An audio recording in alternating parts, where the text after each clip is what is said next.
ఈ కాన్సెప్ట్ ఎక్కడి నుంచి వచ్చింది అంటే నాకు డౌట్ ఏంటంటే నెక్స్ట్ సినిమా అయింది మారుతి గారి సినిమా.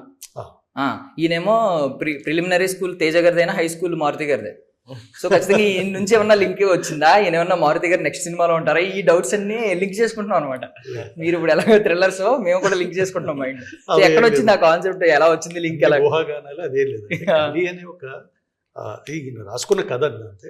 ప్రభాస్ గారు కూడా దాన్ని టీజర్ ని తను ప్రమోట్ చేయడం అనేది తన పేజ్ లో పోస్ట్ చేశారు కదా, అక్కడ బాగా ప్లస్ అయింది. వాళ్ళు ప్రమోట్ చేయడానికి రీజన్ ఏంటని అడుగుతున్నాను. కల్కి టీం ఎందుకు ప్రమోట్ చేస్తుంది? సినిమాటోగ్రాఫర్ కూడా వాళ్ళతో పాటు అసోసియేట్ అయ్యి ఉన్నారు. బేసిక్ గా మా సినిమాటోగ్రఫీ టీమ్ ఏదైతే ఉందో Nishant and is a grapher for కల్కి అతను ఇక్కడ సినిమాటోగ్రఫర్ బేసిక్.